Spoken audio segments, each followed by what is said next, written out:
Did she already win? Yo, did she fucking kill him in one hit? Nah.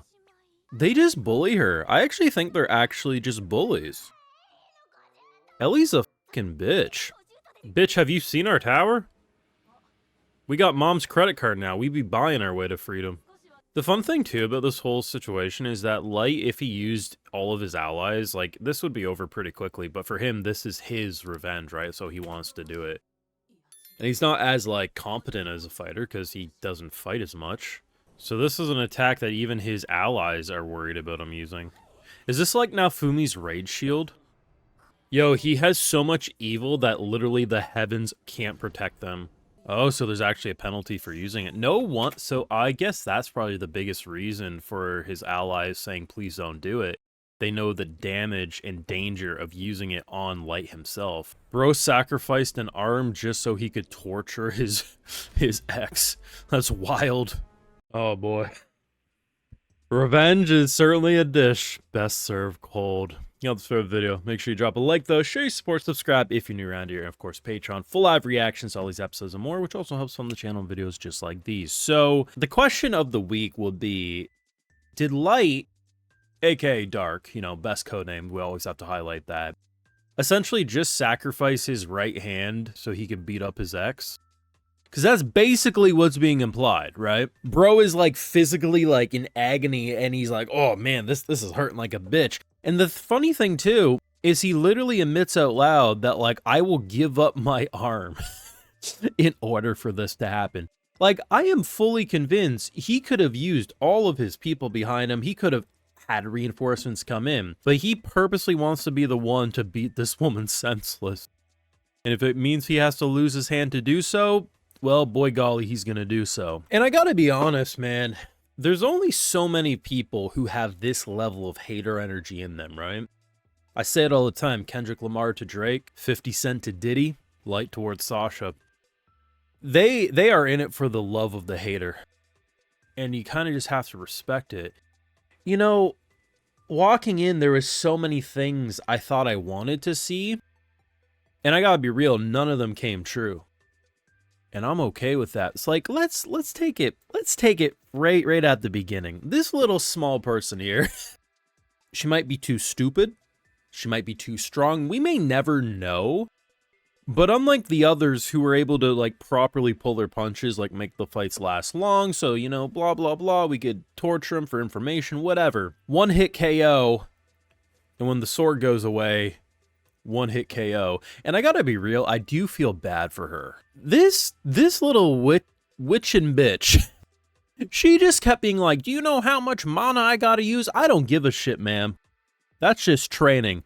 That poor little cinnamon roll down there is just like, you know, like she she might be special needs, but she did not know what she was doing was wrong. And every step of the way, she truly tried her damnedest to be like, hey, I did it right this time. Thank God Light jumped in at the end though. He's like, hey, she's fine, don't worry about it. But seriously, is this, I don't know if they've ever confirmed who's the strongest like minion, lackey, subordinate of Light. I'm sure she's not the overall strongest, but I have to imagine she's got to be in the top handful, right? And I think it's because she is naturally an idiot. If we remember, what was it, the second episode? He would like, it was either Light or some of the others would send her on like little quests that were pointless, so she wouldn't get in the way and she would be distracted for the day. So she is probably one of the stupidest, but at the same time, she's clearly one of the strongest. It's just, you know, that's the face you deal with, and this is the face you deal with when you're the babysitter. It's the duality of face. But that was one hell of a way. Like, the first 8 minutes, like, do not, like, when you compare all the other stuff you saw over the last episode, just complete night and day different. Because I thought to myself, I don't expect her to be mean. And if she is, it's only going to be if somehow that man really disrespects Light. But I had to be real, I didn't think he would. Because I'm not saying this man doesn't have a hatred towards elves, or he doesn't have a hatred towards human the way most elves do. But I didn't get the impression, similar to the twins that we were fighting in the previous episode, who were just like the most horrible people. This dude seemingly had a code of honor. I didn't expect him to be like, I hate these fucking humans, blah, blah, blah. No, like when he first gets one-tapped, he's like, I underestimated you, I'll take you seriously, right?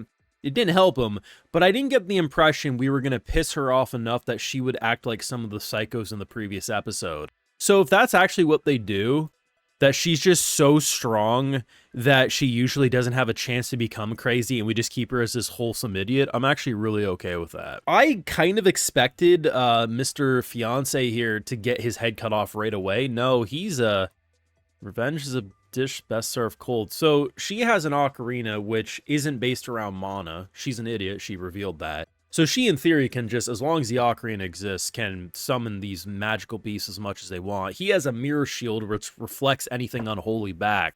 In theory, that should be the perfect combo. I think their faces say it all, though. Bro literally came out with the demonic spear of death that is crippling his hand. And honestly, this is what I say. I love it when enemies do still feel competent, even if we're going to defeat them. Like, they had... In any other situation that wasn't this, they would have won, hands down. In the back, you have a healer, which makes sure these two are always healed. You have a melee offensive attacker, and you got the perfect defender. If Bro didn't have his magical ultimate spear of death, would he be able to win by himself? I don't know, man. Like, it's a pretty good defense. Either way, though, you know, they reasonably didn't believe he was level 9,999 because... that never has happened in the world, so it has to be an illusion that they saw. Unfortunately, that face doesn't lie. That's a face of, I'm going to make sure my TV interview goes on the one station that plays in prison cells, Mr. Diddy. You understand that reference? You understand that reference. What an insane episode. Like, I've loved the wholesome and silly moments of the show. I think it's been a nice debriefer from moments like these. And I think... why I still love the second episode as much as I do is I just figured we would see this face on light right away. And instead, when he's not around those who betrayed him or he's in his active state of revenge, he's a pretty nice looking kid and he has some wholesome moment. And it lets your guard drop because if every episode was just him being like, for my next trick, I'm going to kill... like, the only person he's gotten revenge on is Mr. Wolfman. And now Sasha, right? That's a pretty slow pace for revenge, but that's great. Sometimes I like fast pacing. Other times I don't. In this case, I like the slow burn pacing of him getting his revenge and showing this is his normal dynamic. And it also makes the people experiencing his revenge all the more shooketh when they realize this dumb little bastard is actually going to be the second coming of Satan. It's so good. Honestly, I don't think this is some magnum opus masterpiece. I've never seen anything like it, but I think for what it tried to be, it nailed everything I needed it to be. It was beautifully produced, it was funny, I liked the wholesomeness, and I liked the dramaticness. And I mean, it's not every day you can say a man sacrificed his right arm to beat his ex, but this guy certainly did. Let me know your thoughts so down below. Drop a like, share, support, subscribe if you're new around. Of course, Patreon for live reactions and exclusives to all this and more. Like, hey, I also like to give video shoutouts to my patrons because they make these videos possible. So today we got Phantom, Sebastian Emil Mueller, Jackie Hisu, Dapper Dad, Pacifist Gunslinger, Alan, Corefish, and we also have Kalad Joko. So I appreciate the support. Please take care and y'all have a good one.